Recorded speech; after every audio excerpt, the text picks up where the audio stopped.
Parking de camions, tasses, pas la peine de faire un dessin sur l'activité qu'il peut y avoir dans ce genre d'endroit.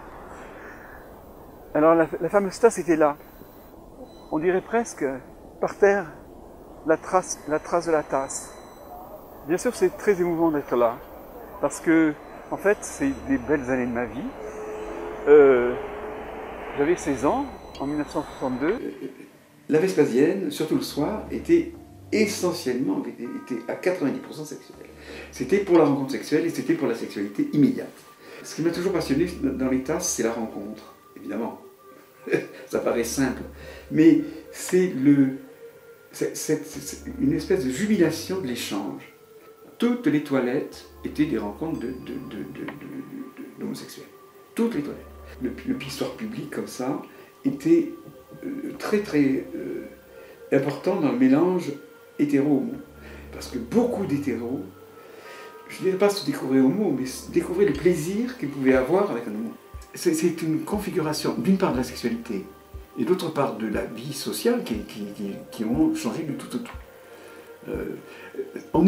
L'homosexualité était au placard, mais dans une espèce de liberté qui n'existe plus du tout. Cette espèce de liberté, ce champ ouvert, ce champ public n'existe plus. L'attraction des pissotières comparée à d'autres endroits est justement le fait que c'était un endroit public ambigu où l'on devait analyser tout ce qui se passe autour de soi pour savoir quelle opportunité se présenterait. C'est ce terrain neutre, ambivalent, qui a sans doute facilité à beaucoup de jeunes homosexuels ou d'homosexuels plus âgés de vivre une certaine homosexualité sans nécessairement être tout à fait d'accord avec leur identité sexuelle. C'est vrai qu'il y avait là des gens de tout background social, tout niveau d'éducation, tout âge, tout type corporel, etc. C'était un endroit plutôt démocratique, oui, en effet. Tout ça fait partie de l'esthétique des pissotières, tout ça, et de la socialité homosexuelle dans les pissotières.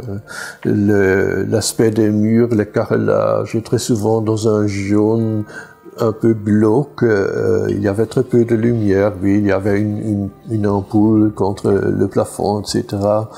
Mais ça donnait peu de lumière parce que c'était sale, il y avait de la poussière dessus, alors la lumière était tempérée et ça donnait un aspect un peu quasi mystérieux à cet endroit-là. Je crois que sans doute pour beaucoup de personnes, ça a joué ça a fonctionné comme une sorte de aphrodisiaque quasiment.